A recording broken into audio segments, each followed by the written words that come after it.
১৯৭৮ থেকে ২০২৪ কালের পরিক্রমায় ৪৬ বছরে বাংলাদেশ জাতীয়তাবাদী দল বিএনপি রোববার দলের প্রতিষ্ঠাবার্ষিকীতে দলীয় পতাকা, ব্যানার, ফেস্টুন নিয়ে হাজারো নেতাকর্মী হাজির হন দলের প্রতিষ্ঠাতা জিয়াউর রহমানের সমাধিতে শ্রদ্ধা জানাতে। তৃণমূল থেকে শীর্ষ নেতারা মুহুর্মুহু স্লোগান আর ফুল দিয়ে একে একে শ্রদ্ধা নিবেদন করেন। প্রতিষ্ঠা বার্ষিকী উদযাপনের আনন্দে সামিল হন ছাত্রদল, যুবদল, স্বেচ্ছাসেবক দল সহ অঙ্গ ও সহযোগী সংগঠনের নেতাকর্মী। 4 দশকের বেশি সময় ধরে বাংলাদেশে দায়িত্বশীল রাজনৈতিক দলের ভূমিকা পালন করে আসছে বাংলাদেশ জাতীয়তাবাদী দল বিএনপি। ৪৬তম প্রতিষ্ঠা বার্ষিকীতে দলটির নেতাকর্মী ও জনগণের প্রত্যাশা আগামী দিনেও বাংলাদেশ রাষ্ট্র এর জনগণের কল্যাণে ভূমিকা রাখবে বিএনপি।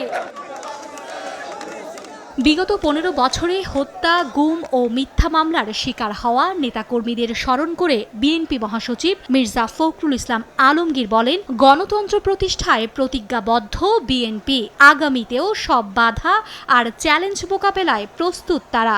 বাংলাদেশ জাতীয়তাবাদী দলের ৭০০-র বেশি নেতাকর্মী গুম হয়ে গেছে, ২০০০-এর বেশি নেতাকর্মীকে গুলি করে হত্যা করা হয়েছে, ৬০ লক্ষ মানুষের মধ্যে মিথ্যা মামলা দেওয়া হয়েছে শুধুমাত্র গণতন্ত্রের সংগ্রামে।